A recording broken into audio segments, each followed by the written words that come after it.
Hello, good morning. Welcome to Sunrise Daily. I'm Chamberlain. Well, it's a beautiful Thursday morning here in Lagos, Nigeria. I am Kayode Okikulu. Usually in some parts of Lagos, it's environmental sanitation morning. What is that? Amaya Makinde, good morning and welcome. In some parts of Lagos? Yes, I think in the markets, you know. Oh, right. Yeah. I thought that stopped at some point. Well, I thought so too until you want to take your car to the doctors and they tell you, no, we ain't open until 10. Your car goes to a doctor? Oh, Wow. yes. I should meet your car. Oh, yes, you do. And, you know, I'd like to thank all the well-wishers, really, for coming to my aid. It looks like the Hamatan has reduced its targeting of me. And I'd like to thank you so much for your thoughts and prayers. I feel much better now. Well, that's good to know. Good morning, Mark. Right? Okay, well, she just Oh, okay. Well, Mark, you're going to say happy pretty soon. But, you know, after all said and done, well, I don't know about done, but a lot of things were said. Well, I think Professor Gumus has been confirmed by the Senate, and so that of course, you know, you'll always expect lots of reactions concerning that. So questions are now being asked about that confirmation because many had, you know, referred to the Constitution concerning partisanship, being a party member. Well, you heard the argument the other day. When the member said, well, she had recently resigned her appointment, her membership of the All Progressives Congress, and so she's being confirmed. So how does that sit with people? Well, speaking of people, there's this statement from Comrade Deji Adeyanju, and it's on confirmation. By the way, it wasn't just Professor Gumus that was confirmed by the Senate. Yeah. I mean, a list of Amongst others, national commissioners and recs that, I mean, the names were forwarded to the Senate. I recall there was a previous set, which we've talked about. I mean, two names were actually dropped from that previous set, and then this one came, but everyone sailed through. And one of the reactions, as you said, is from Comrade Deji Adeyanju saying that, from his perspective, they wrote a letter to the Senate president in particular, actually urging him, in the interest of democracy, to resist the attempt by President Buhari to appoint what he called a card-carrying member of the All Progressives Congress. And this has been alleged several times, not just by, you know, this statement, but people in the past saying, you know what, this person is a card-carrying member, and it goes against the, you know, the ethos or what you want the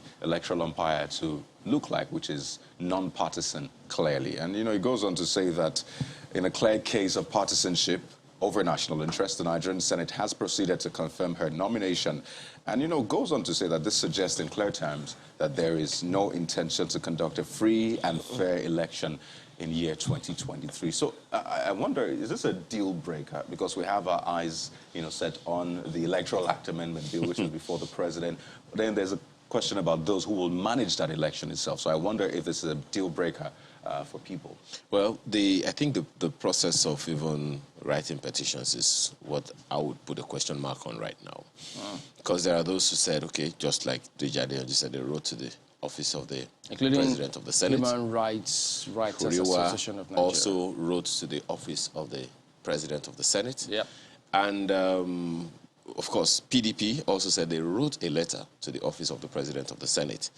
But the chairman of the INEC committee is saying they didn't receive any petition concerning... they only received one petition against Major General Alkali, retired. And that they didn't receive, it was only through the media, and they were hearing of protests about another person, perhaps now referencing, you know, Professor Gumus that we're talking about now. That for me would be, you know, the question mark. Is it something, is that the norm? Do we have a wrong address? If it was sent to the office of the President of the Senate and confirmed to have been received. The one from Huriwa is said to have been acknowledged by the office of the President of the Senate on January 26. Okay. So if that happened, was it the office of the President of the Senate that did not send that letter to the chairman of the INEC committee, who is the ones that are supposed to screen before confirmation? Or was it that, okay, you sent it to the wrong address, you should have sent it to the Senate committee on INEC? What exactly happened here? I guess we just wait. Okay, so it's one house that has confirmed now. Well, is there going to be a House of Representatives concurrence? I don't know. But that's, for me, is where the question, begins now. As for the intentions of whether or not we will have the kind of election that we should have in 2023, for me, the only prayer that I have is that INEC as an institution is strong enough to withstand and resist any manipulation that can come from within. That, for me, is the only hope. I think essentially this is just meant to be a Senate affair in terms of screening. But correct me if I'm wrong, but I believe this has now sailed through, for most of it. Good morning, Mark. Good morning, gentlemen. It's good to see you here from Abuja in the Federal Capital Territory.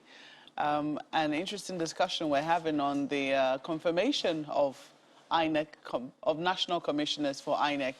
It'll be interesting to see what the reaction of the Senate will be to that particular story. Has there been ever a situation whereby somebody has been confirmed and the confirmation is revoked, or when it's done, it's done?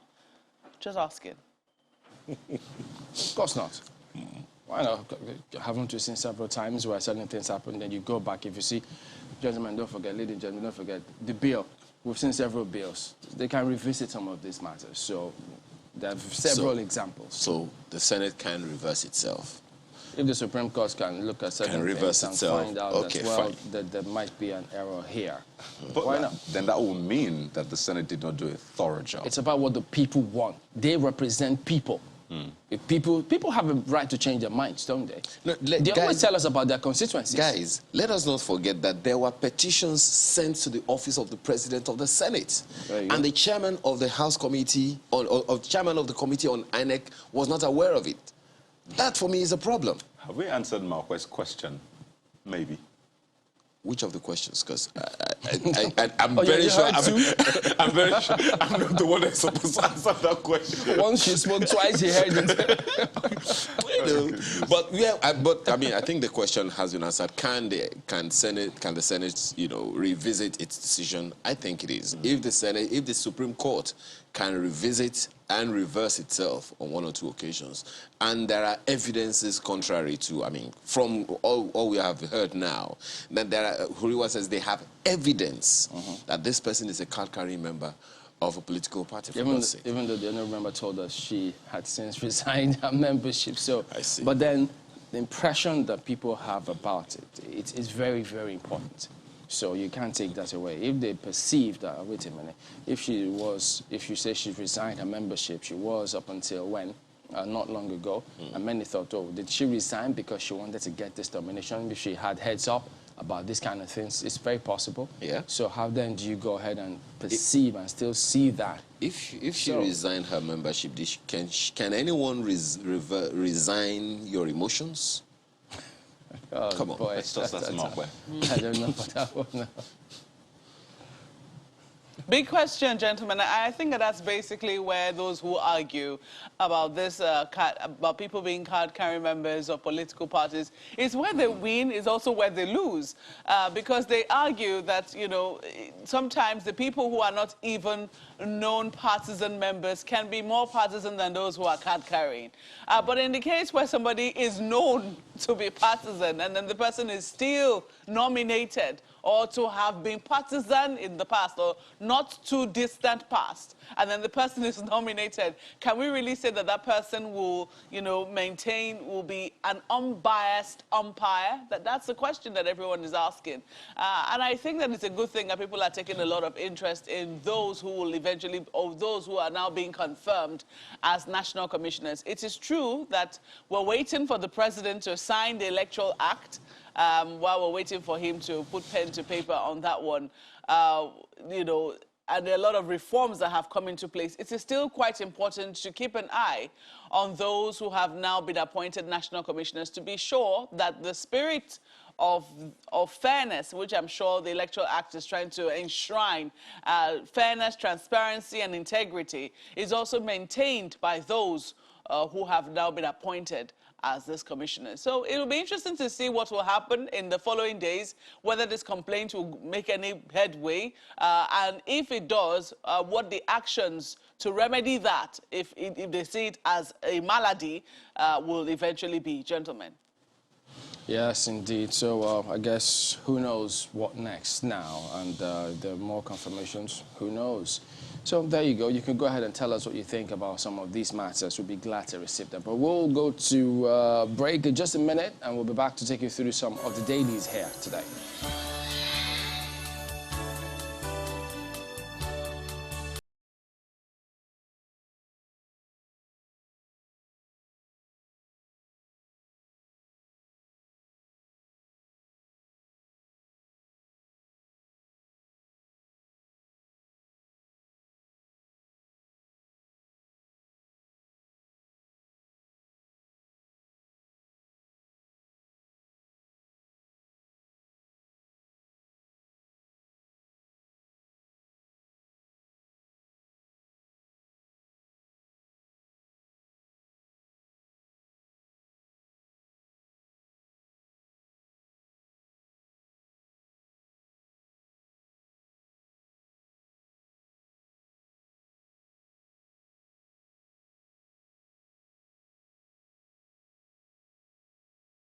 Welcome back. Let's take you through some of the dailies here today. We'll start with New Telegraph this morning. Senate to FG.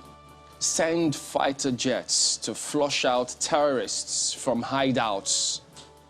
Condemns 38 persons abduction in Katsina.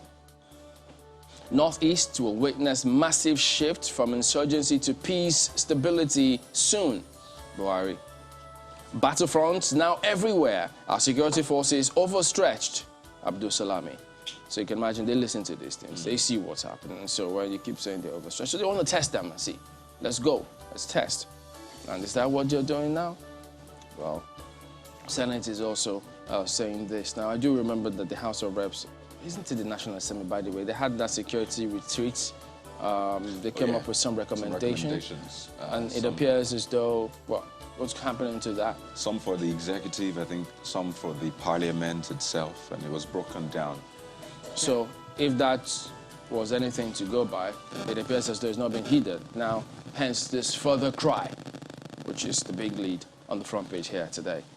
And then beneath that, there's politics. 2023 presidency, Southeast to prone candidate to 3. Amechi Ezefe plan final meeting with stakeholders before parties' primaries. There will be elimination process, former governor. Ndigbo needs to speak with one voice. Damian Okeke, and it keeps going on and on. And so there's a study right there which you have to read that study to actually see if that is the case. It says, study links obesity to poor thinking skills. Sorry? Yeah. That's what the study says. So you need to go and check out the modalities of the study. And where did the study come from? Thinking skills. That's what it says. Even though, clearly you can know that some have medical conditions, so that happens, but that's what it says. Okay. Very interesting one there. But let's turn our attention to The Guardian. And I'm going to start from the picture on the front page of The Guardian this morning, and before I take the big story. And you see trucks. I count about 7 of them. Oh, speaks volumes, I guess. In fact, yeah, 8 of them, actually. 7, 8, yeah. And then just behind the truck, you see the pyramid being dismantled. So, questions about what happens to the bags in that pyramid and all. I guess this answers the question. Trucks evacuating bags of rice from the pyramid at the International Trade Fair Complex in Abuja yesterday. We spoke to one of the executives of the rice farmers yesterday, and he said this much, and talked about how much they will sell it to those who will eventually process and bag it to be sold. And he said the only reason, perhaps the reason they should sell below what they currently sell, is for patriotism, because they have cut the price and they need to be patriotic to sell in that same vein. So we'll wait to see what happens in the market. So if anybody goes beyond that price, they'll be unpatriotic. They'll be deemed to be unpatriotic. Exactly. But then, what price is that again? What's the price? What's the price? How much lower what's will the it price be? of rice? It's 30,000 naira or thereabout now in the market, if not more. So that means it should be 20,000 naira. We hope. I mean, we hope to see for it. the patriotic sellers. Because that's the idea of all of this, really. I mean, if we say that we need to, you know what? It's a lot. Let us know what you think about this. I mean, should we really clamp down and say, yes, the prices need to fall, patriotism or not, or allow the market forces to determine? We'll find out. But the big story is on insecurity, and this is really shocking. 10,366 killed in 2021. Buhari pledges change in Northeast. Killings in Nigeria hit 2,085 in Q4 2021. That's according to the SBM report. You wonder what SBM means. Send fighter jets to flush out terrorists' hideouts or from their hideouts. Senate urges FG. Our security forces overstretched, need support, says Abdul Salami. And Secure North, that hashtag that has been trending. Media owners lament insecurity, begins sensitization in 19 states, as well as a host of other writers. So if you have questions, well, that story starts on the front page, continues on page 2. And this one, an update on NSAS protest. Duke, Imoke, and Doma Egba, others lost over 45 billion naira property in Cross River.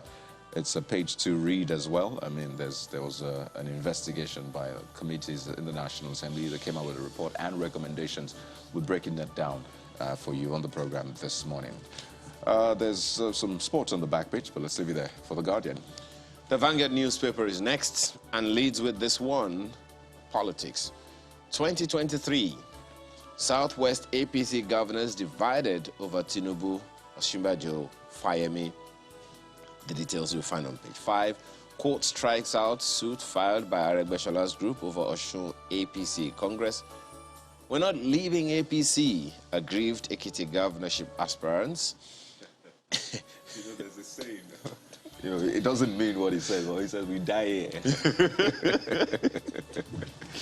And then those are political gunshots. Oh, absolutely. And then there's ex-governor Yari, not a member of APC, says Jaji. APC women write Buhari neck, ask for postponement of February convention. What does that mean? Find the details on page 5 of the paper this morning. And right above the nameplate, one of the interesting stories all about insecurity, but on your far right, over 90% repentant Boko Haram members genuine. That's ascribed to the governor, Zulum. Over 90%. Over 90%.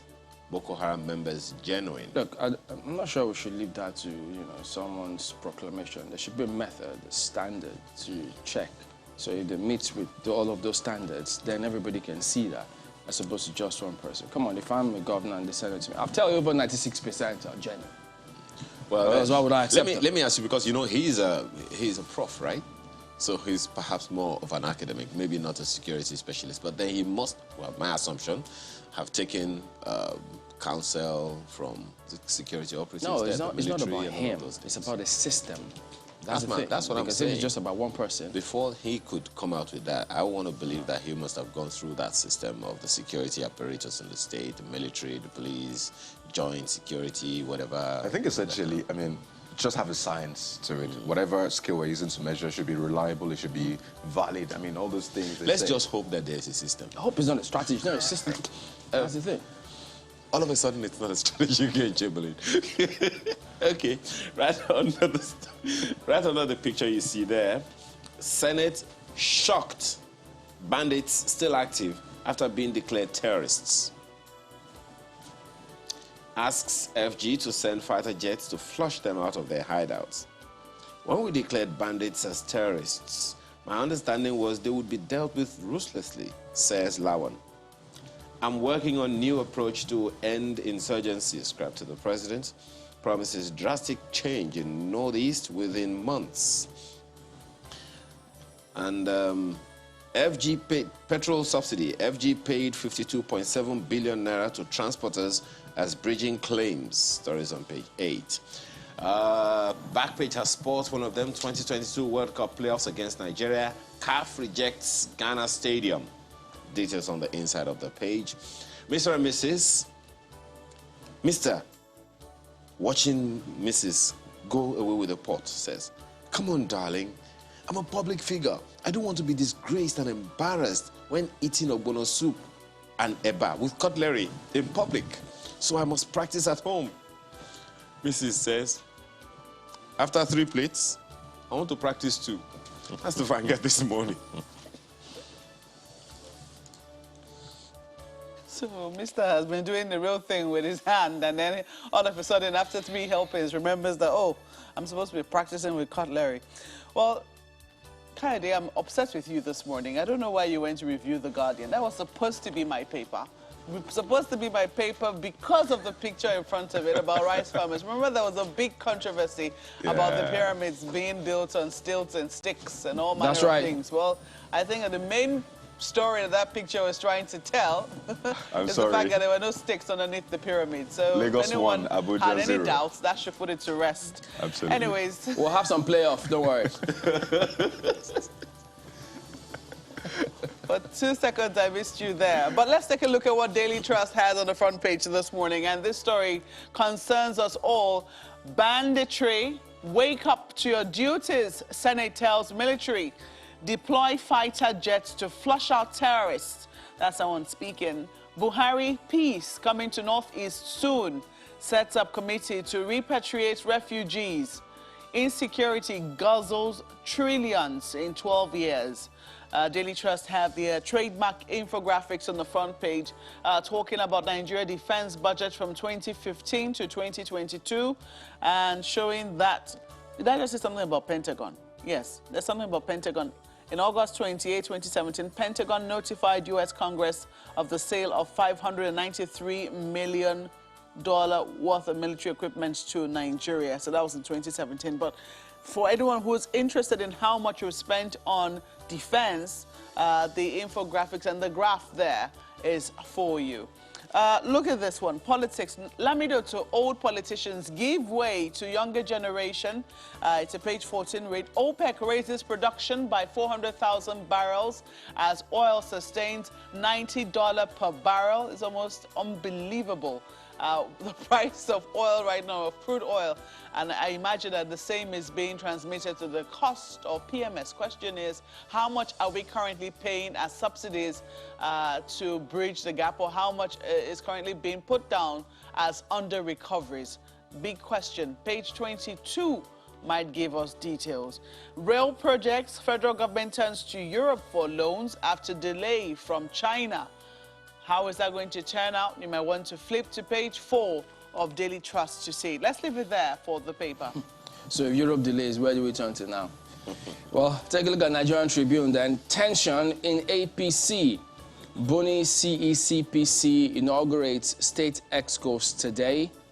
Committee in dilemma over convention date. We are yet to receive notice. INEC, even though some said that they had, but this is what you find on the front page here. And speaking about rice, ladies and gentlemen, Customs sees 17 truckloads of foreign rice in Ogun. Still going on, I guess. So what happens to that rice? Will it be destroyed? Will it be sent back? Will it be put in the market? Big question. So 2 things about security. First, above the lead story, Afenifere frowns on rising insecurity, insists on state LG police.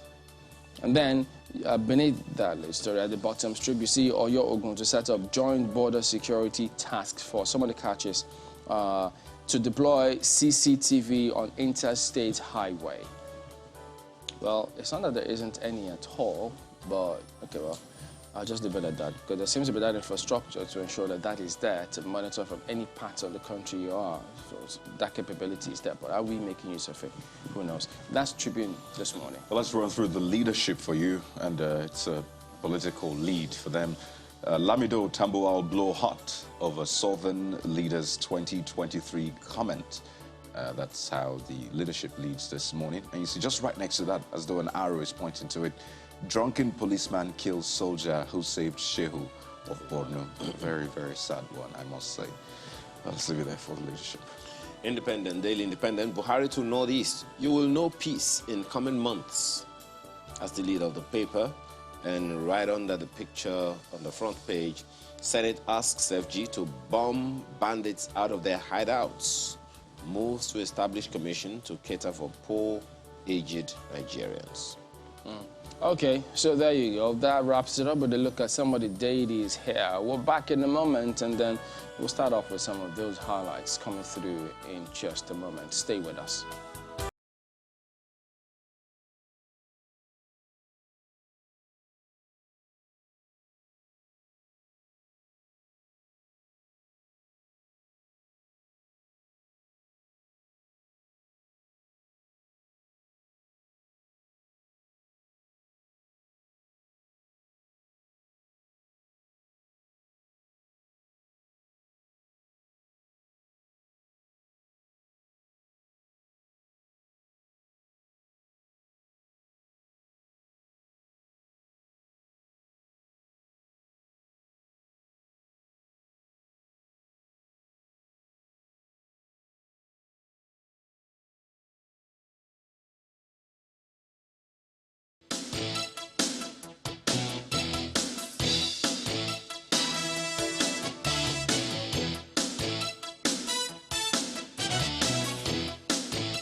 Worried that the continued security challenges and related attacks by bandits on towns, villages, communities in Foskari local government area have meted untold hardship on the people and have subjected the affected areas under serious survival threat.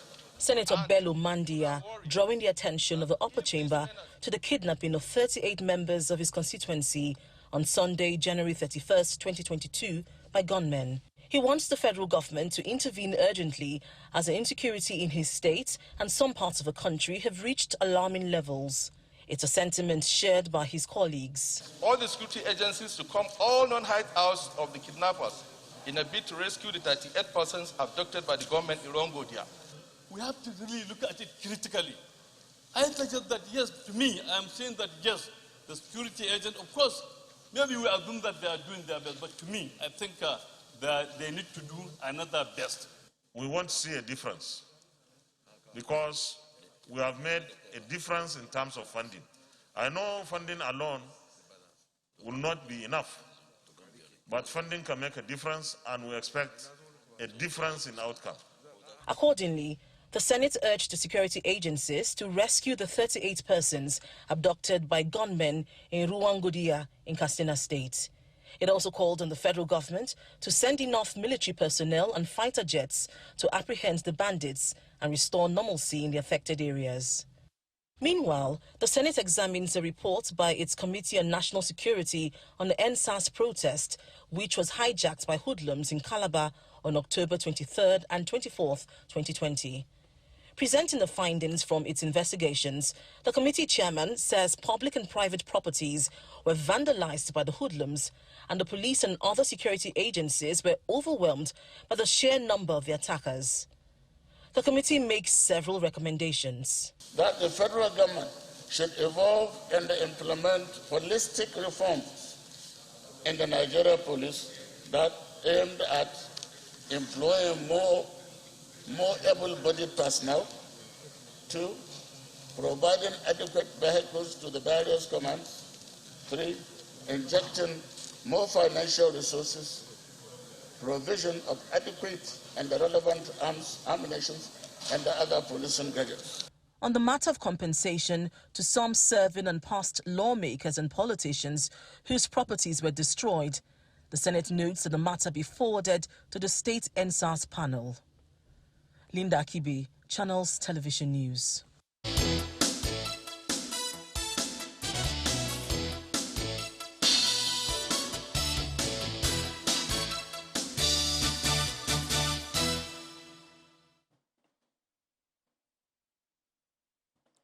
Well, that's what we're discussing this morning, the issue of security. And you've seen the dailies, how that was a hot-button issue at the Senate.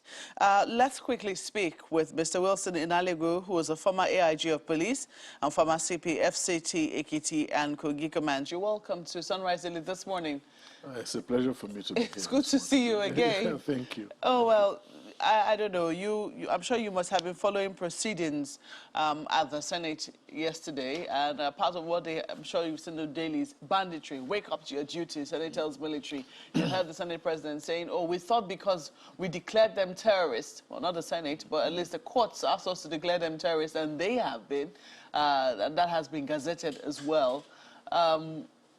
He thought they were going to go fast and hard against the bandits who have not been declared as terrorists, but it doesn't look like that is happening just yet.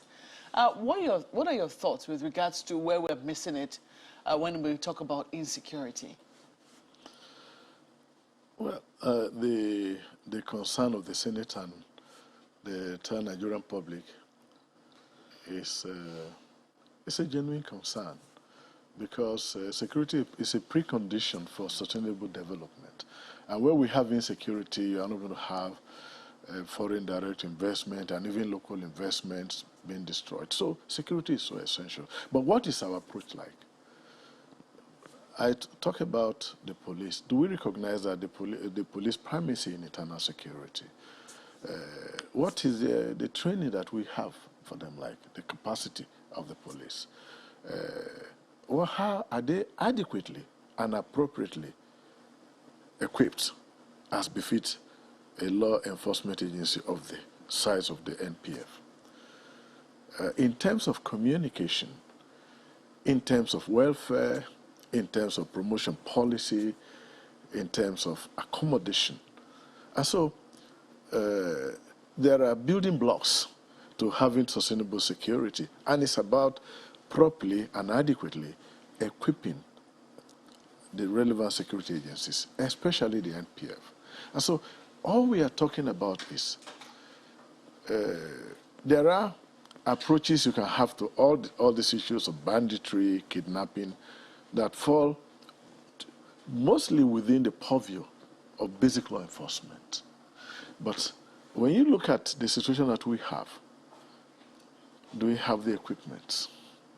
Do we have even vehicles? Give us an instance of things that when you just think about, they fall within the purview of basic law enforcement. First of all, banditry, which is when you have theft or stealing by a large group of people, it graduates from basic theft to banditry. So basically, it's theft, but they are well equipped. But it doesn't really matter. What matters is having the appropriate training for our security agencies, especially the NPF, to be able to gather intelligence, intelligence-led policing, community partnership with the NPF and other relevant security agencies. But the question that I want to ask is, what equipment do you have available? For example, in Zamfara State, what have you provided for the police in that place? Let's say a police division. Like I always give cite example. You have a police station that the establishment should be 300 police officers. And in that establishment, you have only 70. And even these 70 that you have are not equipped. You don't have vehicles. I think recently they launched 700 vehicles. We have 774 local government areas. These 774 vehicles that you launched, if you have to give one to a police division, it cannot even go around. In the FCT, for example, you have AMAC having more than 15 or so police divisions, or even 30. I've forgotten the number because they keep increasing. Now, what vehicles do you have? So when you have your security agencies not properly trained, because the training institutions are in state of dilapidation, then what capacity can you build to be able to confront, even in terms of basic public other duties, basic crowd management, are they adequately equipped? How many water cannons do you have? And so you have a situation whereby there is a crowd. What do? You gather patrol teams. Oh, some people are gathering at Beggar Roundabout, and everybody is moving. They're carrying AK-47. And it's a crowd that is gathering, mustering to go and carry out, might be a peaceful demonstration. And here you have somebody coming with patrol vehicles, all armed with AK-47. They may not have basic health control, the shield, the baton. And then you have people throwing stone. Maybe the guy doesn't have a ballistic helmet. One of them is hit by stone. And you see the reaction. The guy is carrying AK-47. At that point, yes, when protesters start to throw stones. I mean, it's no longer a peaceful protest. Exactly. But then there is there's proportionate response. Indeed. If the officers are adequately equipped, water cannon, they have a glass shield, the baton, the reaction, and then they have a helmet. It means the stone may not bring one down. But you see one down, as you are taking him to the vehicle, you could have given up the ghost. And the natural tendency of any person is to react. And the guy, what has he got? He's got AK-47. Therefore, you've got to adequately equip. When you send these officers out, do they have the right kit? And by that I say bulletproof vest, body armor, ballistic helmet, and then, so in every, but the number that we have, the inadequacy of personnel will not allow you. Because if you have, even to protect your division, even to have basic patrols, are you going to have that critical mass that you can deploy when you have such a situation? So when you're talking about police reform, you've got to build capacity. You've got to provide adequate and appropriate equipment, law enforcement equipment. And you see the situation that you think are so gigantic, so big, they get controlled without the use of lethal weapon. So adequacy, and I started it here in your station, that it's not where you have a DPO for a quarter, his allocation is 30,000. The man is not able to even fuel his vehicle. And have you asked yourself, how does he get money to maintain his vehicle? So you tell us, I mean, you have been CP in 3 different states. I mean, if we're to count the FCT as a state as well, yes, that's true. How was it? I mean, when you see this kind of talk, for instance, from the Senate, where people are upset about something that's happened in their constituency, they're angry and they bring it to the floor of the Senate, and there's a big debate around insecurity. As somebody who's in charge of perhaps a state that is maybe in the spotlight, how do you feel about those kinds of discussions? Do you feel frustrated? Do you feel like we're not yet serious to really address the problem? Do you feel under pressure? How do you think that those commissioners of police in those states are feeling right now? Well, first of all, the state understandably is upset about what is going on. But the question I've always posed, how many of them have gone to visit police division? Might be in their constituency, in their senatorial zone. You take 3 police stations and go there, sit down with the DPO. One-on-one discussion. Tell me, what do you have? And what have they appropriated to the police? How much of that is released? I mean, it's very easy. Let me give you an example. As Commissioner of Police in the FCT, Commissioner of Police in the Atekiti, Commissioner of Police in Kogi, I know that you are privileged to be Commissioner of Police in the FCT. In the FCT. Why do I say that? We had a situation whereby there was a time the FCT administration purchased 90 406 vehicles for the Metropolitan Patrol. Again, they came at a time, they bought pickups. And so in the FCT, with our police hotlines at the time, then, and you make a phone call that you are in a distress situation, you could have 3, 4, 5 vehicles within 3 minutes. You said then. Well, I'm not. So what I'm trying to say is there a disclaimer on the current situation? No. I know. I talk to a situation that I'm very familiar with, okay. because then I was commissioner. I'm not commissioner of police. I'm not even a policeman. I understand that. So the point I'm trying to say is that you had those vehicles strategically deployed, and crime in FCT, without sounding immodest, crime in FCT, and you could go out there and ask. So equipment has a role to play. We had situations whereby you had 3 parallel demonstrations, and you could police them because you could deploy. And so you have 3, the UN recommendation, when you go on foreign mission, is 2 police or 3 police personnel to 1 vehicle. Is the standard. That is the international standard. So, but the situation you have in a division of 200 personnel, you have 2 service vehicles, and when they are moving the way they are shaking, they cannot even take you to the destination. So the question I ask, beyond going that, in terms of restructuring, rebuilding, which will lead to police reform, the internal organization, by way of supervision, by way of monitoring this thing, I think one thing that needs to be done, the AIGs are not involved in tactical policing. They are not involved in day-to-day policing. And so there should be an internal mechanism of supervision that you utilize the AIG offices, having inspections of compliance with professional standards, so that when you have situations that we have, and a state within the zone is experiencing, the AIG should be able to understand what are the policing inadequacies in that state in terms of attitude to work, in terms of equipment, and then given limited power, not having everything in the center. That means you don't have the IG taking every decision. The AIG zones should be able to control some level of funding, or have their own arrangement whereby the states within their command can be equipped.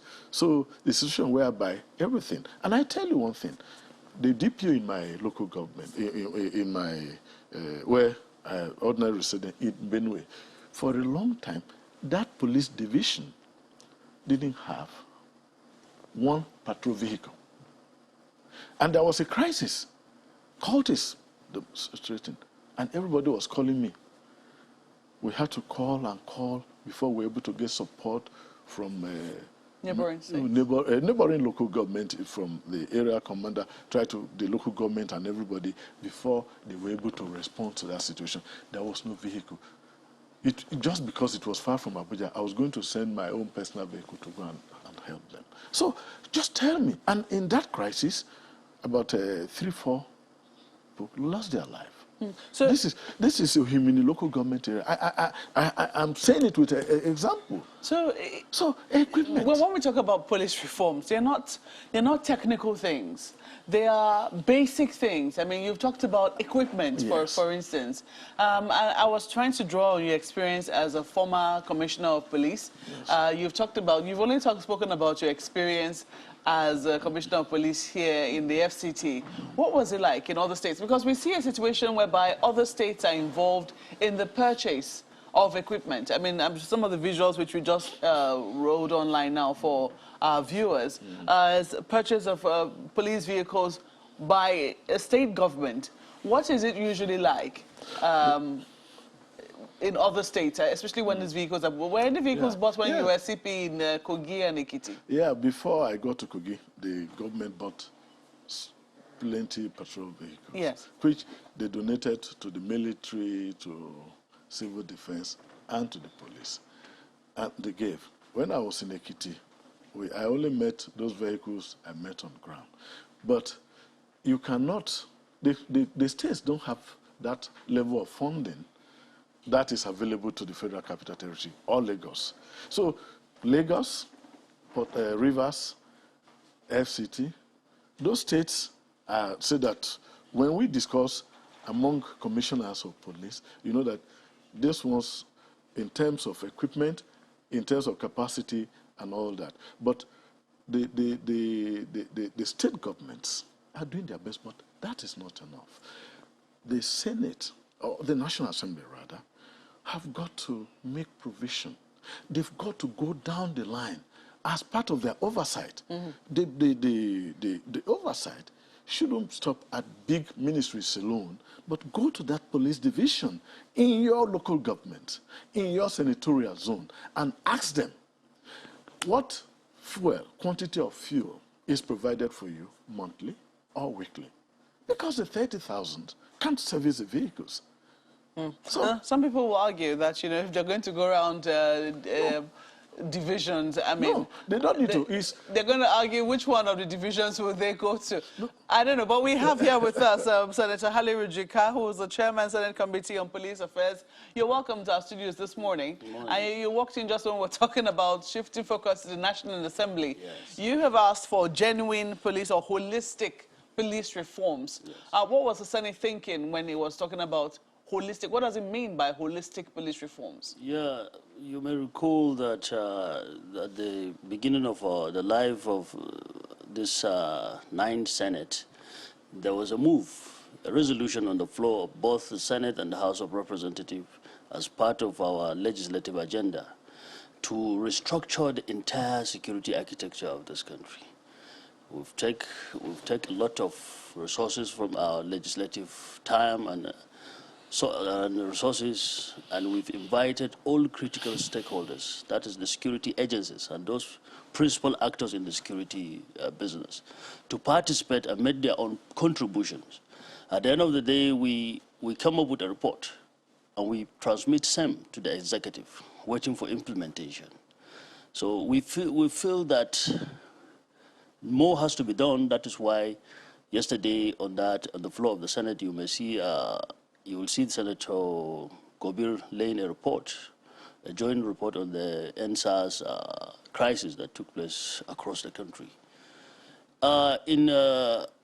We were able to pass into law the Police Act, amending the Police Act, because since 2004, there's never been any major repeal or amendment on the Police Act. But this ninth Assembly, we were able to amend all those gray areas, especially those areas that impinge on the right of citizens of Nigeria. We were able to amend that. Even the issue of the gender discriminality in the force, whereby maybe a female officer is the most qualified or the most senior maybe to occupy a force of a commissioner, a position of a commissioner. Then because she's a lady, they will go and now send a man to do that, who is a junior officer to her. That has been addressed in the new act. And other areas are like the issue of sub-target. When a person commits a crime and run away, then they will go for the next person to him, or whether his relative or his brother. That has been addressed also. So there are so many things. More than 100 clauses were addressed in the new act, the 2020 Act. And it's still back in the Senate and in the House of Representatives for further amendment. Like we have issue between the House of Representatives and the Senate, where the Senate put Stephen and maybe a 50,000 naira for the police, for the community policing, because the act says it's voluntarily. Mm-hmm. So, but we just feel it is okay if we put some Stephen for them to be able to motivate them to do the job. So, when getting to the House, it was deleted. So the bill is now with us for further legislative action. Okay. So when we look at some of the recommendations, you've talked about how you have been able to amend the Police Act, and that should lead the way forward.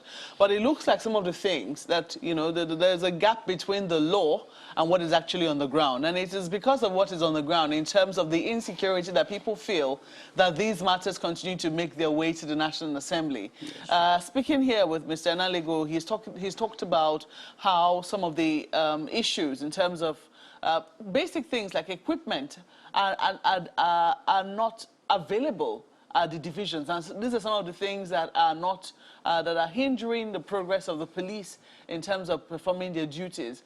Is there anything that your committee is doing to address that? Yeah, I heard him mentioning that the National Assembly should go down to the constituents or to the divisions to see what is happening. I chaired this committee in the House of Representatives when I was in the House of Representatives. That is the 8th Assembly. I went around all the divisions, most of the commands and some of the divisions. I sampled them because there are a lot of them. When I went to one of the divisions, what we found out is that only 35 or 38,000 naira that goes to division as running costs. And as at then, our calculations are what is even required to fuel the patrol vehicles in the country effectively is 28 billion naira. And as it is then, the overhead, the total overhead of the police was just 8 billion naira. You are not talking about the ammunitions. Those consumables, like the tear gas, which exposed the weakness of the police during this NSAS protest, and a lot of equipment. We're not even talking about welfare, which is very important. So that is why we see it's necessary to come up or to devise a means of extra fund to the police. We now come up with the Police Trust Fund Act. Now it's a bill, and it's already in existence. So the whole aim of that bill or act is to provide training, retraining, equipment, and welfare. And you see, in the life of 5th, 6th, 7th Assembly, such moves were made by President Umaru Yar'Adua and President Goodluck Ebele Jonathan. But it all expired with the life of those assemblies. It is only now that we're able to get it right, because the first police reform that was done, Lagos State government and Rivers State government went to court and says that the federal government cannot go ahead and deduct money as source. Yes, the Rivers State government just won a judgment on the court. Exactly, it's happening the same thing for this act now. Only Rivers State government went to court. That is double jeopardy on them. They have their existing state trust fund. So, but the act is an act of National Assembly. We passed it, and we restrict the source of funding not only to the consolidated revenue account, but to the federation account, to the revenue accruing to the federation account. So, but anything that is before the competent court of law, I'm not allowed to. Well, I think that case has been decided, and the judgment has been given in favor of Rivers State. Not yet. I know that for a fact. The judgment has been given in favor of Rivers State, and it was just Rivers State. That was last week. Just last week. Yeah, but the police trust fund are going to appeal for stay of execution, and they're going to appeal the case. So we can't. It's still a pending case in the courts. Well, it has not yet been appealed, to the best of our knowledge. As we know, a judgment has been given. I'm not the spokesperson of the police, but I know they're doing something. I know that we have the reaction of the Rivers State government in that regard. Perhaps as the program progresses, we'll certainly play that back for you. But let's flip this to Lagos, and I'm sure my colleagues have questions for you, gentlemen. Oh, yes, thank you, Mark. Well, Senator, in consideration of all that is going on at the moment, where your colleague in the Senate spoke about holistic police reforms, essentially highlighting training, manpower, recruitment, doing all of those basic things right, which was also highlighted in all the 142 clauses or pages of the Police Act 2020, which you also spoke about. So doesn't that then tell us that it appears as though, look, in spite of all those things that have happened, it appears as though we're papering over cracks, that we're not addressing the real issues, because the country consistently keeps talking about reorganization of the policing structure. We just heard Mr. Nadeku talk about the AIG is not being involved enough and several other matters like that. Shouldn't we sit back and have a second look and find out what we need to do to ensure that policing actually goes from the grassroots up? Thank you, Chamberlain. You see, the major problem with the police is funding. Police cannot be funded under this current budget structure that we have, and we don't expect them to perform magic. They're still on the envelope, sealed envelope.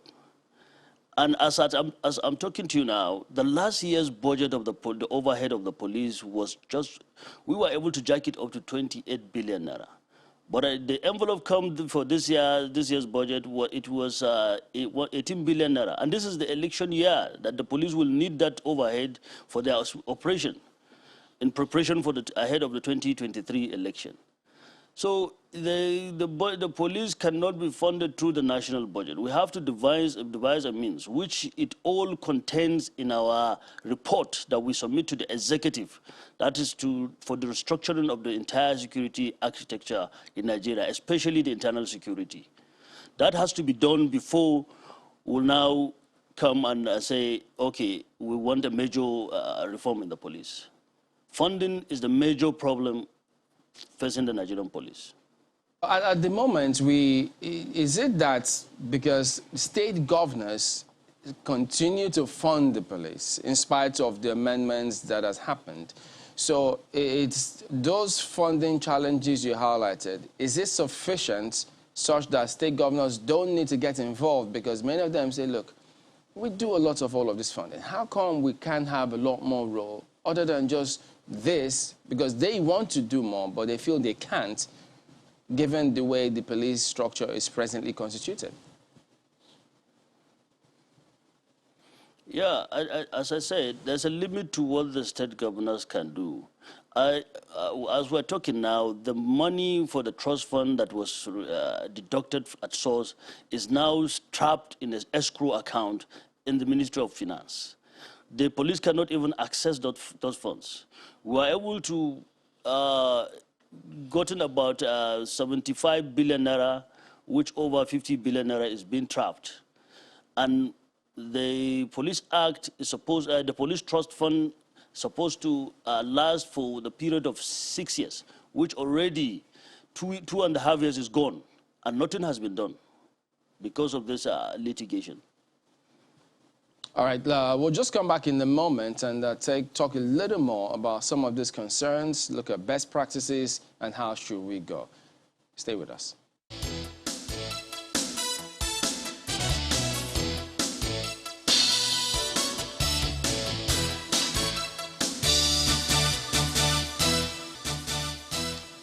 Welcome back, Senator Jika. Could you tell us, because I mean, even up until this morning, several groups were still harping on the fact that they want some consideration or debate about local government, state police, just real structuring the police in that manner. So what is wrong in having that debate about whether or not we should have states, local government, and federal police? Yeah, thank you very much. You see, we cannot achieve that without addressing the problems of the national police, that's the federal police. When you talk about state police or local government police, you're subjecting it to abuse by those in charge of them. And we very well know the peculiarity of this country, of our nation. So we just have to be careful. We have to address the problem of the Nigerian police first before we'll now start thinking of state police or local government police. Just as it's working in America, the Federal Bureau is in charge. Wherever in the situation whereby a state police is investigating a crime, if they perceive or sense any impartiality, the FBI will now jump in and take over the case. So we have to get the police right before we now start thinking of state and local government police. But Senator, NSAS protests happened partly because of the decades of abuse that has gone on with the policing structure as presently constituted. So which abuse, what further abuse can be bigger than this one? And even if that were the case, as you highlighted, talking about addressing those concerns. So if we debate that, won't we come up with suggestions concerning how it should be structured? That would be part of the conversation. Yeah, Chamberlain, as I said earlier, we have one of the best police in Nigeria. It's there in the International Police Index. In the world, we have one of the best police.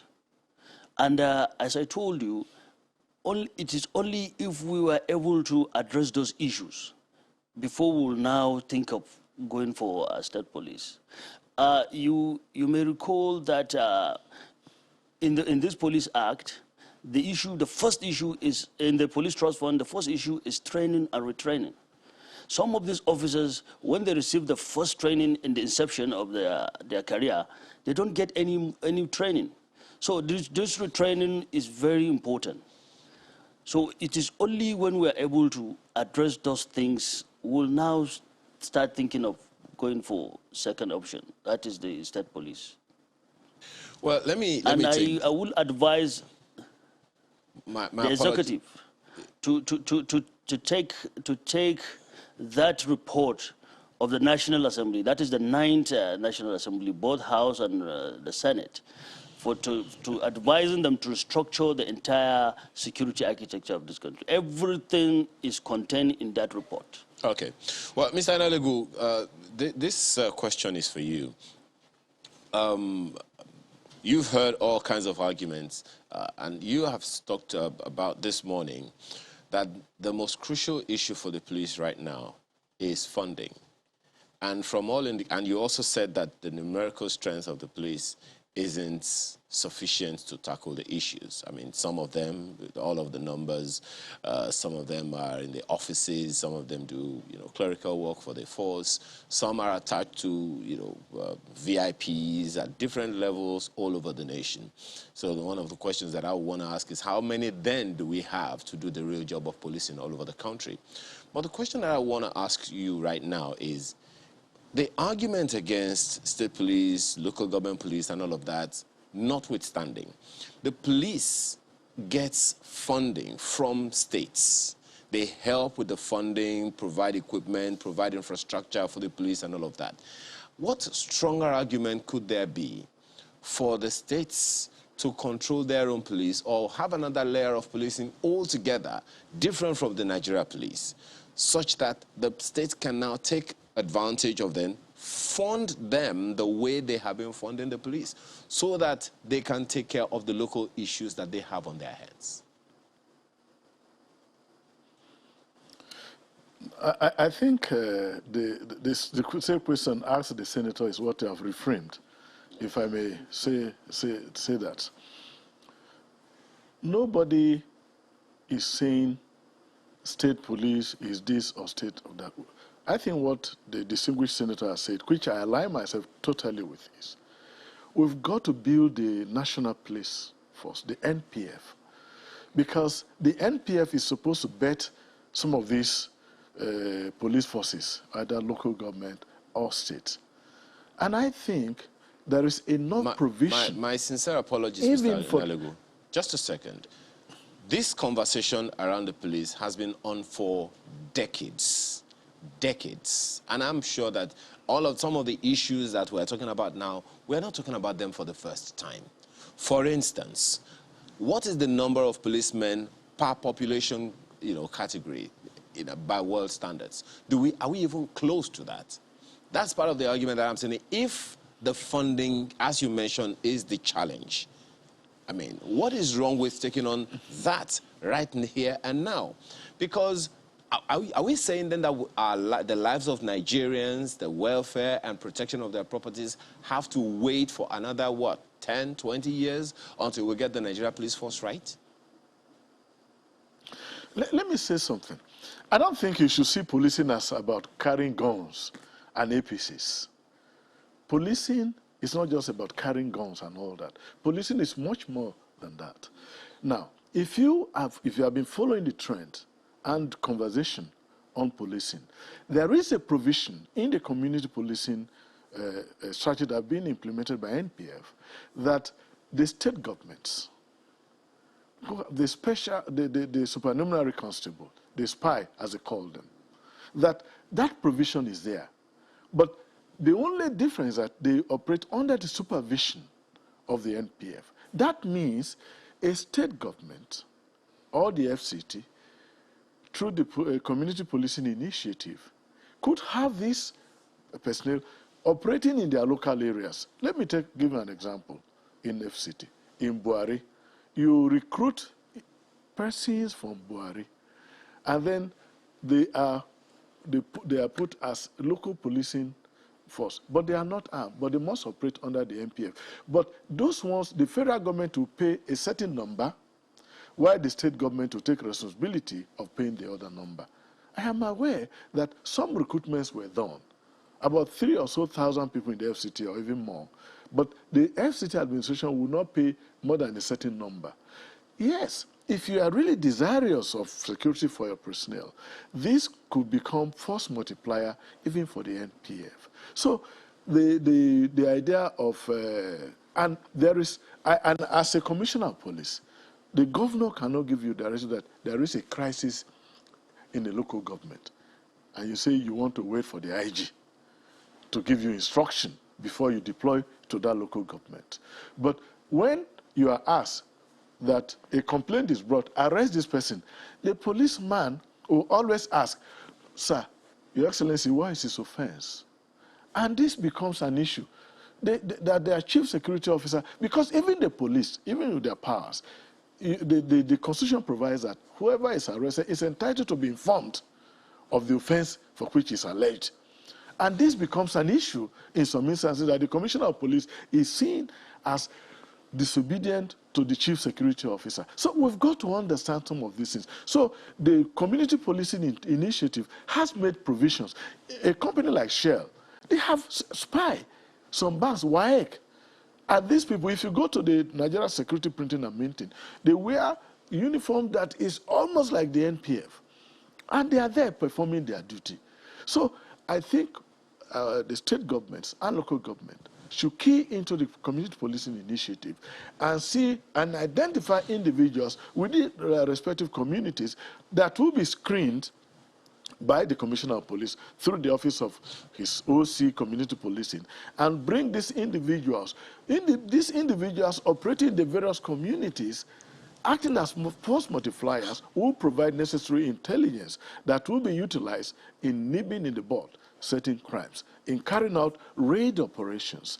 So I think there is a provision that can be utilized as a stopgap until we build the police, because the NPF, as presently constituted, needs a lot of support, because when you have that, then the other police forces that will come up will perform that role. Right. So insecurity is not because the NPF is controlled centrally. I don't agree, because no commissioner of police that you are told there is a crisis that will not deploy. But the disagreement comes when arrest John. Sir, what has John done? And that becomes an issue. And then the commissioner gets reposted. Into some of the issues we have seen. But let me take this back to Senator Jika, because there were talks about, the state police being scrapped from the planned constitution review, because we still have a window, actually, to have these conversations, whether or not that's the way to go. We need to have that conversation. So is that true, that this is no more being considered in the constitution review? I'm talking about state police. Thank you very much. We're on the final leg of the Constitution Review, which I'm a member of the Constitution Review Committee. We're going to do the retreat today. Well, the retreat will start today and end off on Monday. So, as the AIG is saying, the retired AIG was saying, you see, there was a presidential directives at the inception of this administration that at least 10,000 men and women be recruited into the force every year. And that has been going on. And also, on the issue of community policing, the first proposal was to recruit 40,000 men and women into the community system, which it is the community that will be fully involved in selecting their own sons and daughters to man that community or to serve as aid of the police in that community. Already, you may recall that President Muhammadu Buhari approved about 13.7 billion naira to that effect.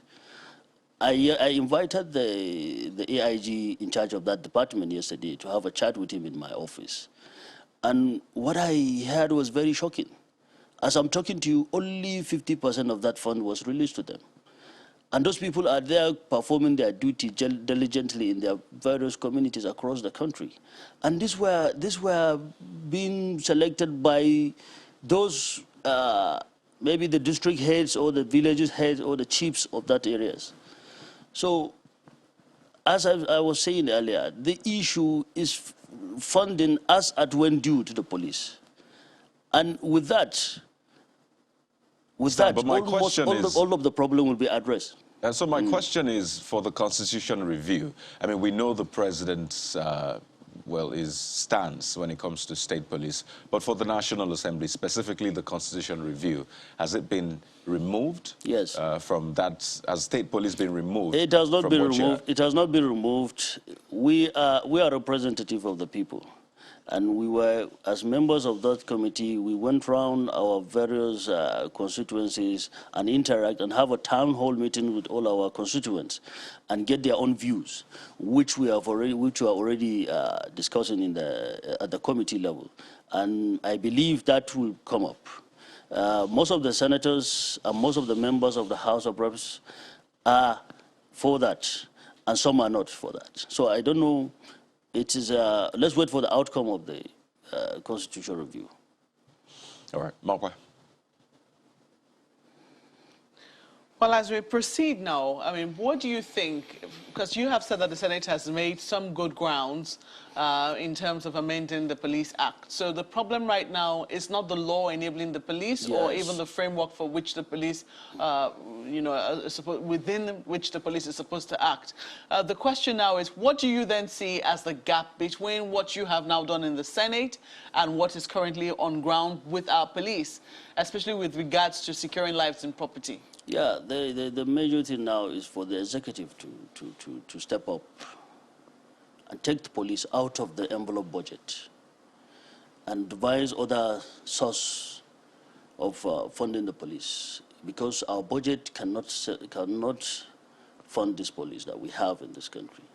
So it is very important that the federal government define the means of funding the police outside the police budget, which is one step that we made by enacting the Police Trust Fund Act. So you've spoken about the Police Trust Fund, and we're talking about whether or not it was in court. I mean, you mentioned a few states that went to challenge it. Yes. After the judgment was given by the FCT High Court, challenged by the River State government, the River State governor did give a reaction to that victory for River State, and he said that, his summary, I'm trying to see if I can summarize his thoughts now.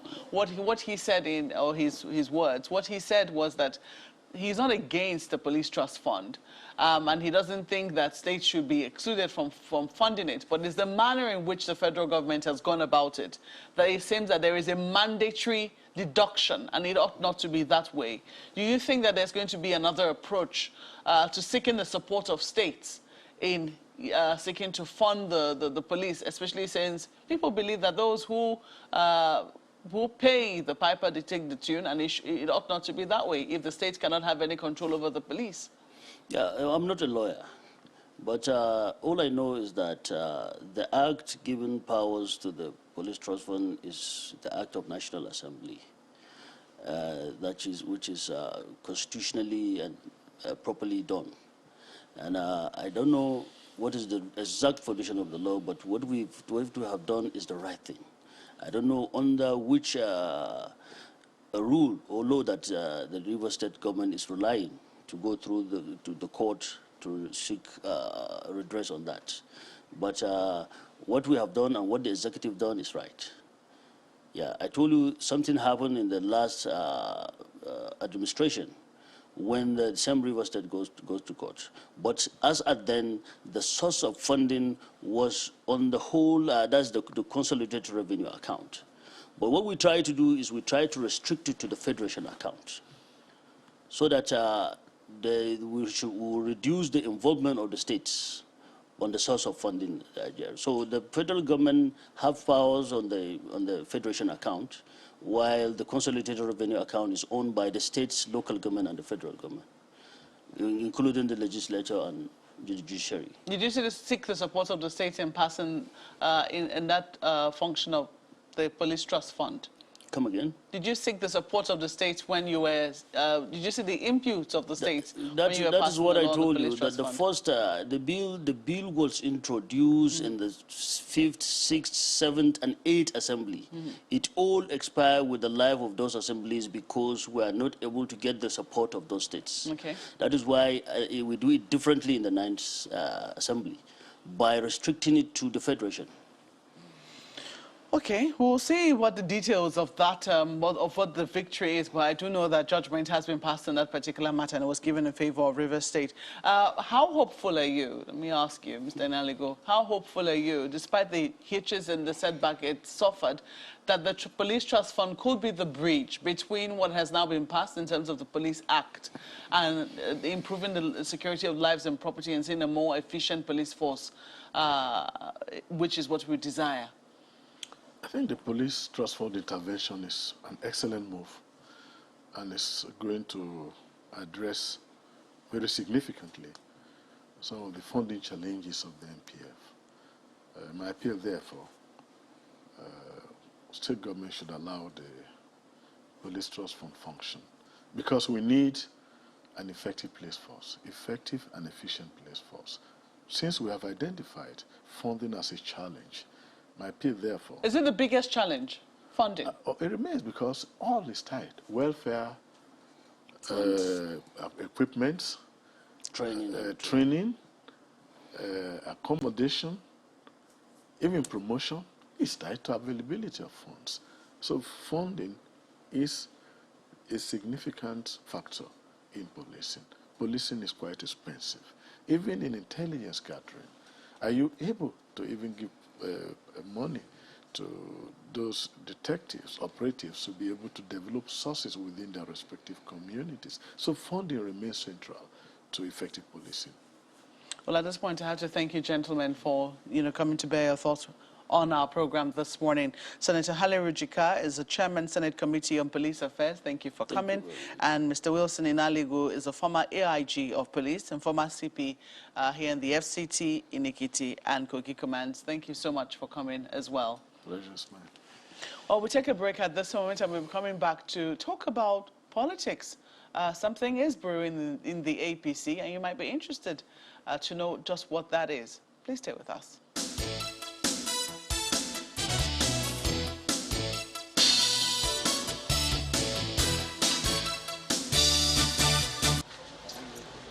The governor of Ogun State, Dapo Abiodun, welcoming the chairman and members of the All Progressives Congress National Reconciliatory Committee to the Presidential Lodge in Abeokuta, the state capital. The committee, which is led by its chairman and former governor of Nasarawa State, Abdullahi Adamu, is in the state as part of moves to reconcile aggrieved groups within the party. And before its assignment, it pays a courtesy visit to Governor Abiodun, where both leaders agree on the need for rapprochement ahead of next year's general elections. Anything that would divert the attention of this administration, we must ensure that, we avoid it. And one way to do it is through this assignment that we're given, where there are any clutches, areas of concern in the relationship between our major stakeholders. It is our hope and prayer that through the effort of this committee, we will be able to overcome by the grace of God. We must continue to find ways to reconcile our differences, because in that, or in doing that, would lie our strength. So on that note, Mr. Chairman, it is my pleasure to welcome you as a party faithful and a party loyalist, and someone who respects the authority of the party. We are indeed glad and pleased to have you in our state. After concluding its task in Ogun State, the team moves to Lagos and is straight to the government house to visit Governor Babajide Sanwo-Olu, who restates the importance of reconciliation within the rank and file of the All Progressives Congress. Given the caliber of eminent Nigerians and members of our party that have been drawn together, I'm certain that the outcomes of these interventions that you've taken up will be very fruitful. The outcomes will further strengthen unity in the party, and the outcomes will further deepen democracy in our country. At the end of the visits, the governors believe that it is indeed essential for all party faithful to cooperate with the committee so that all pending issues will be resolved in good time.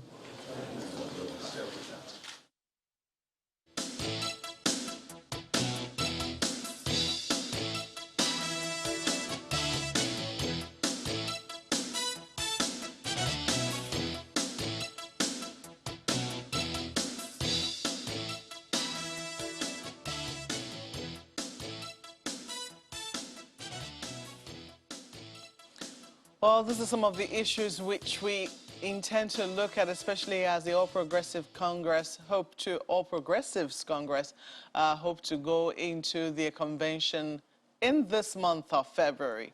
But is that still going to be the case, considering the fact that they moved it from December to this month, and it looks like that there is some speculation that it might not hold. It's still speculation, but we have with us here members of the All Progressives Congress to confirm whether or not they believe that it's still going to go on as planned in this month of February.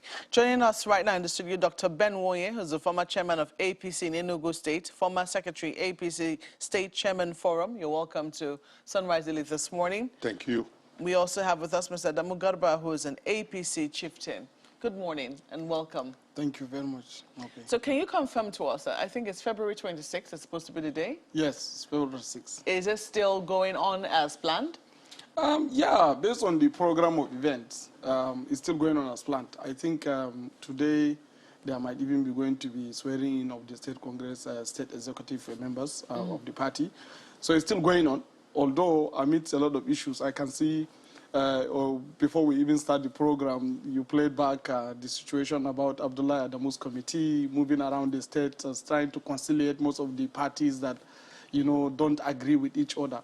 So when you look at these kind of things, and you can see the committee, Abdullah Adamu's committee, have been requested for more time to be able to properly address and conciliate most of those members that don't agree, you know, within the party. And that is why we believe that even if the convention might be postponed, it will still be very good for us to be able to make sure that all the contending parties have properly addressed their own challenges, so that when we come to convention, we come as a united force. You think that probability is there, that the convention might not hold? It's very, very much there. If we have a problem, if parties, we still cannot be able to have all the states congresses, you know, all the state executive members, you know, come to the convention ground as a united force, we are likely going to face the case of implosion.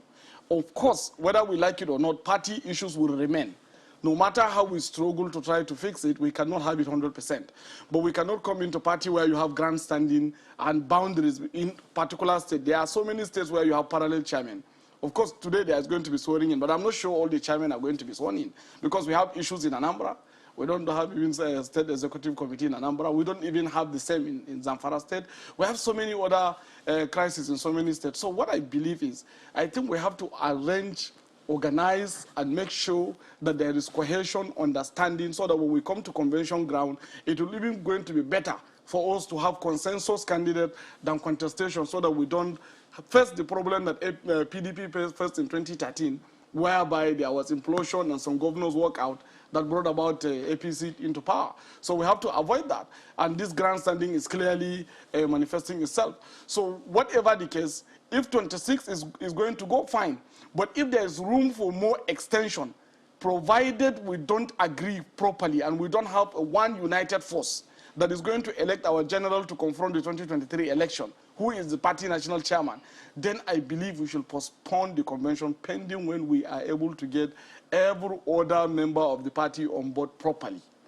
Barrister Nwoye, let me ask you what your thoughts are. Are you also afraid, or I don't know whether afraid is a word to you, but do you have any anxiety about the convention which has been slated for February 26th? That's this month. I do not have any anxiety. And I can tell you that that convention has to go. It must go if we want this party to remain intact, if we want this party to be able to conduct election and win elections. No party and no moment where we have a perfect situation. The body that we have now managing the party is not contained in our constitution. And that is the caretaker and extraordinary convention planning committee. They had 6 months. Their mandate was 6 months. And I was there when the 6 months was given as a chairman, as a member of NEC. We agreed that we had a lot of issues during the Adams Oshomole's tenure. And we agreed as leaders of this party, and especially grassroots leaders, the chairman, that in the interest of the party unity, to deepen democracy, to allow for issues to be resolved, that state organs needs to be dissolved and caretaker emerge. And then within 6 months, the mandate was unite the party and organize a convention. And then they've done well in an attempt to unite the party. Most of the lawsuits that were existing by that 2020 were resolved. People withdrew their lawsuits out of respect for the party decision, because the party is supreme, out of respect for our leader, Mr. President. People withdrew, even though some have legitimate action going on. And indeed, those who failed to withdraw their action were actually either suspended or expelled from the party. Okay, and then with the belief that the caretaker committee will hold on to the mandate, and that mandate was conduct extraordinary convention. Okay, now, then it appears that goalposts keep moving. It appears that it became a moving target. The caretaker committee led by my friend, His Excellency Mai Mala, has done very well. They've recovered 3 states. They've done registration and we've kind of gotten more members. I think about over 40 million new members recorded. They've done well. They have also done well in resolving many of the disputes. They've also done very well in by-election. Most of the by-elections they won, most of them. So there is indeed no perfect situation to have a convention. In 2018, when we had a convention, there were cleavages here and there. There were parallel state structures here and there. And sometimes the party will set up committees that we keep resolving those issues. We went on and had that, and come back 2019, we were able to win. We returned President Muhammadu Buhari, even though we had, by 2019, even though we had all those issues. So if anyone's saying that until the Adamus committee resolves all issues, then in a way, it's not possible. There's issue will continue to exist. If we fail to hold this convention as planned, the party will begin to lose credibility, not just to members of the party, but also to the society at large. The question will become, why would this institution put together, or the body put together, a 13 members body, and given a mandate to conduct convention just within 6 months, then they ask for extension, another 6 months, then another extension. Then we forgot the reason, the key reason they were set in the first place was just to do convention. Then they started the process of constitutional amendment. So people are not ignorant. You start a process of constitutional amendment, it eats up time. You start a process of new members registration, it eats up time. Then you have the youth group held a conference, it eats up time. Then you have the women group held a conference a couple of weeks. These are all good to mobilize the party. It eats up time. Then eventually the next you will hear is that the leaders of the special people in the party will hold a conference. It will eat more time. And perhaps the foundation members and elderly people like myself will hold their own conference. It eats up more time. At what point, then, are we going to have the convention? So these things are done where convention becomes a moving target. Do you suspect a plan, then, to perpetuate the convention committee in office? It is not a suspicion. What you see is what I'm telling you. Because these are facts. It's not a suspicion. It's a fact. And at some point, it has to be over. And I believe that His Excellency Maimala Buni, that I know, is an honest man. He wants to work for this country, and he has done so. He has put the party together. The party is actually more united than it was before he took over. The party has more members than before he took over. The party is now well structured than the time he took over. We have fewer, other than the cases coming out of state congresses. We have fewer cases. Okay, so these things could be done. So, but if someone's saying that there's a plan, I do not have a belief that is coming from the convention. I think sometimes it might be unseen hands. People who have other interests are finding a way to scuttle it, because I believe that this committee, they are actually very honest people who have put this in together. Of course, they may have made mistake by taking on too much beyond what their mandates were. But now, the information I have is in public, is that they have sent their letter, the 21-day notice, to INEC. And they must comply. Today, they are going to swear in a state chairman. The process is simple. You swear in state chairman. States where they have issues, they still have their complaint. The Adamus committee will continue working. And we will release a report. And if they are not satisfied, our constitution allows for you, after the final resolution, to go to court and seek redress. There have been chairmen who have been sworn in the past. After being sworn in, they were removed by court. I can cite an example of Delta State. One Ogodo in 2018 was sworn in. After he was sworn in, within the same 2018 or early 2019, the court removed him. The case went all the way to Supreme Court, and Supreme Court still sustained the Prophet Jones Erua committee as the executive. So these things are not new. Lawsuits are not new in the Constitution. Even governors are removed. Some have been removed a few months after they've been sworn in, and some several years after they've been sworn in. So you can't sit back tight and take the approach that until every issues are resolved, until every cleavages are managed properly, before we can take a convention. That is where the suspicion comes in. People don't think there's a sit-tight approach and that these people want to perpetuate themselves. I don't think that's their intention. Let me flip this to Lagos, because I'm sure my colleagues have questions for you. Gentlemen.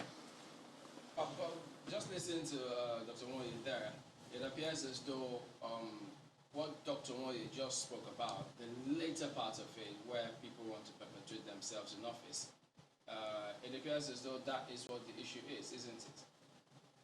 Can you hear me? Very well. I can't very well.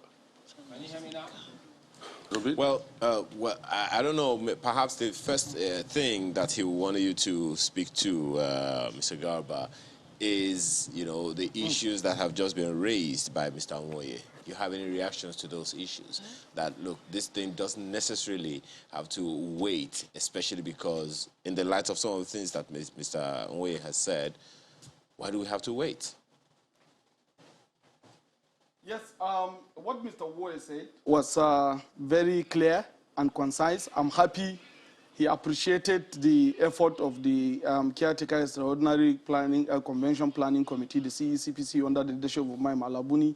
They've done a very great job uniting the party, bringing all members together for the first time, registered about 40-something million, I think about 41 million members now. Bring back, I can say, add about 3 state governors, into the fold of the party. I think these are an extraordinary achievement. But you see, we have a hangover of these issues ab initio. This issue did not start with the Caretaker Extraordinary Convention Planning Committee. It started from the formation of the party. The party is a combination of different political parties that have different ideologies and different beliefs and different inclinations that come together to form an APC and put forward a government under the able leadership of President Muhammadu Buhari. But now we are having a transition period where President Muhammadu Buhari's tenure is expiring in 2023, and it's clearly looking like some of those party members are defaulting to their zones. The ACN guys are going back to ACN, the CPCs are going back to CPC, the AMPP are going back to AMPP, and also the new PDP are getting an ABGA. So this is the issue. And then we have also contestation between the sitting state governors and also the previous state governors that had some level of party structures. That is why we have these things, the crisis. Everything is around succession, zoning, and who next emerge as the national chairman and who becomes the next president. So these are very serious issues, are not as light as maybe as gentlemanly as it looks. So that is why from the beginning, since we have this kind of combination of political parties that formed the APC as we see it today, there are supposed to be an efficient conflict resolution mechanism within that will be moving around tallying interests from the beginning. But we carried this thing over up to this moment. And now that we succeeded in getting a somewhat very stable leadership over time, it is important for us to complete the assignment properly. At this kind of period where you have contestation and counter-contestation, agitations and challenges from within the state, and also so many court cases, lawsuits instigated around one party chairman or the other, and you have grandstanding between some ministers in some state and some state governors, or some party leaders, senators in some state and some state governors, we have to make sure that we don't come into convention in a situation whereby we can have a walkout and implosion. That is what we are trying to avoid by advocating for, even if it warrants, we give extra time. We are not saying that the convention should not go ahead on the 26th. But should there be any need for extension, we should give room for this stability to be achieved before we come to convention ground. We are not saying that all parties have to agree before we come to convention ground. There must be disagreement. And if we identify someone who willfully disagreed and rejected the arrangement after conciliation committee had reached out to them, then those people should not even be allowed, in the first place to the convention ground, because of course there are supposed to be some laid down rules, critical situational analysis that will be presented to them based on their own interests so that they can come on board and participate as genuine party members. Our target is we don't want to go into 2023 election as a united party or divided party, or at the same time get into convention on the 26th, have implosion. If we do Mr. that, Garba, it's going to spell serious doom to the image of the party and our readiness for the 2023 general election, which we have to avoid. People like us that are young people in the party, what we pay attention to most importantly is that we don't have any other party other than APC. We don't know about those camps. So whatever will happen, we need a very strong united force to be able to bring back power in 2023.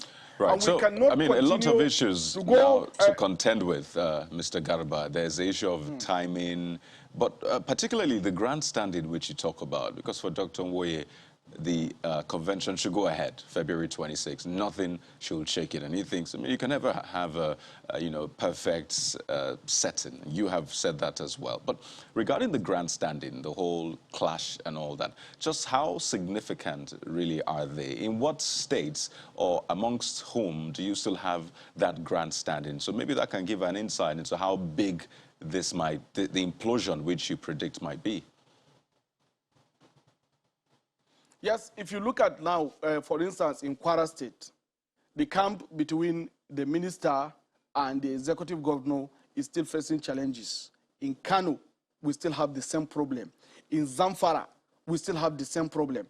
Zamfara is traditionally an APC state. If you go back to Anambra, because of this kind of counter challenges, we even lost governorship election. After that, supposing even our governor won, the court case now invalidates the whole process that elected, that nominated the governor that was presented by the party, the governorship candidate that was presented by the party. So there are still issues. And of course, we are celebrating the successes of CECPC, but it is very important for us to give, if required, more room for us to be able to cement ourselves before we get into convention. All right, Mr. So Garba. many states have this kind of accusation and counter. Okay, let's bring in Mr. Woye, just considering our time. So, Mr. Woye, does it have any point in all of those issues that he's raised? I mean, should you still go ahead with the convention, given all those issues he's highlighted? Aren't you afraid that even he highlighted there just might be that implosion? The issue he highlighted are not new. In 2018, after the state congresses, we had well over 26 states with parallel structures. And we went ahead, they got sworn, including my state, Enugu State. We had a parallel structure. They went ahead and I was sworn in, re-elected, and then the parallel structure continued. In fact, as a matter of fact, the case is still in court. There's still an appeal, and I am no longer a chairman. So the same thing could happen here. We went into convention. There was no implosion, as is predicted. Yes, some states came in and they were fighting and all that. But at the end of the day, the party rallied around. They came together. And we were able to re-elect most of our National Assembly members, re-elect a great majority of the governors, and most importantly, re-elect President Muhammadu Buhari. Under that circumstance, the issues we are on, the Oshomole's issues we are ongoing, and the man worked his butt out and made sure that President Muhammadu Buhari was re-elected. We didn't have the kind of, you can't say that the kind of issues we are having now is worse than what we had before. It is absolutely incorrect. If you look at what is happening now, it's actually a child's play as to what happened in 2018. Okay? So what we have now is perhaps certain interest group who want to encourage a sit-tight situation where we keep extending the goalposts. Extending the goalposts or moving the goalposts or moving the target, that is what we bring the so-called implosion. Not conducting the convention when the mandate given to this organ was provided for just 6 months.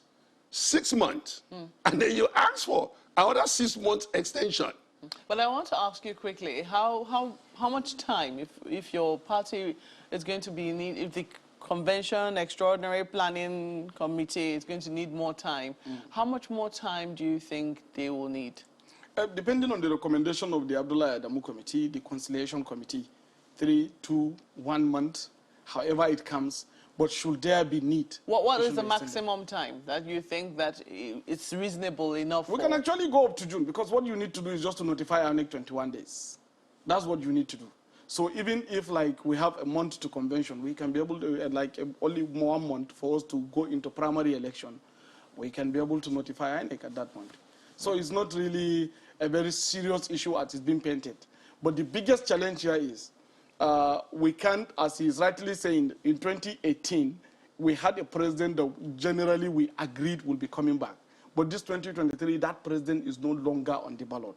So these interests are becoming more stronger than it used to be at that period, and that's why we have this easier soft landing, that moment. But now, it's a completely different case. When you look at what's happening in some states, especially Kano, it's something unimaginable. You know, so we have a lot of challenges, and we have to make sure that all parties are on board properly, at least to some significant degree, before we go into convention ground. Will 2 months be too much to give if that is going to make your party stronger? We will have to be realistic.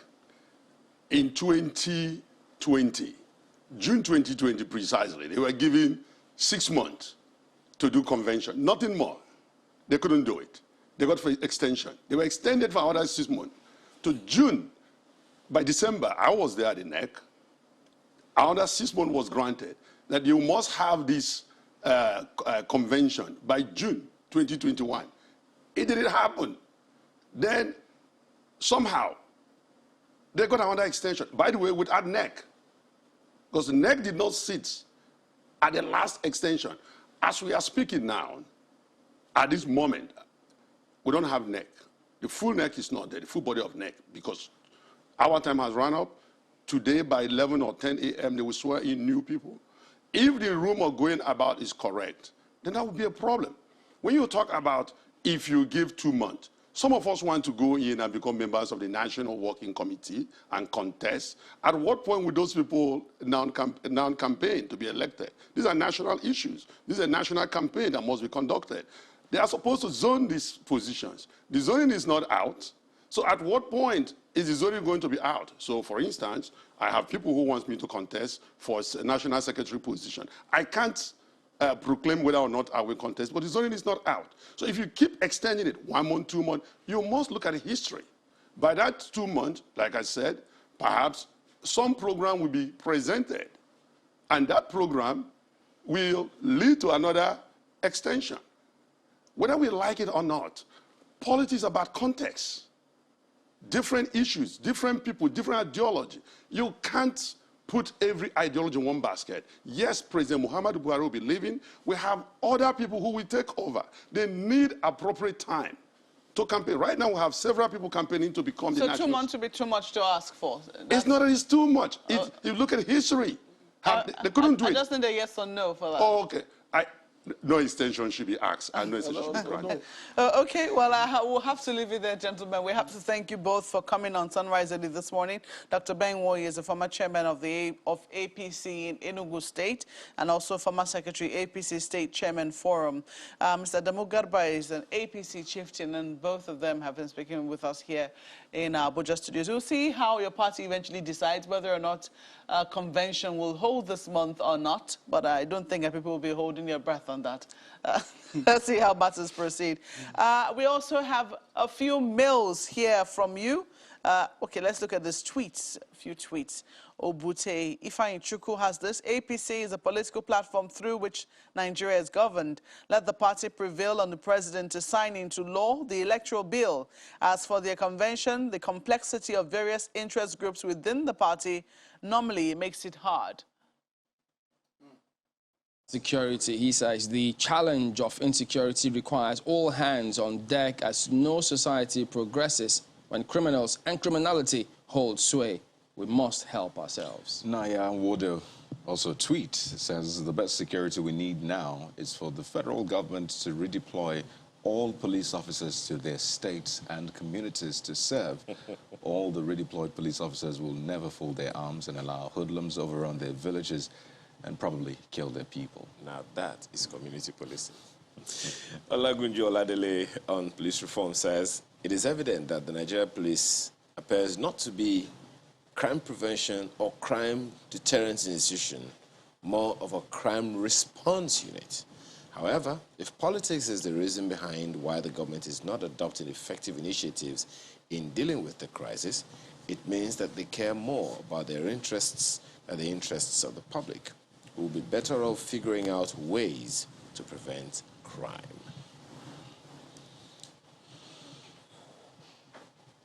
Well, we have to thank you at this point for your tweets and mails. Thank you so much for writing in. We don't take it for granted. I'm Maope Ogun Yusuf. I'm Kayode Okikilu. I'm Aya Makinde. Have a wonderful day. I'm Chamberlain, so I'm sorry, no extension on Sunrise. See you next time.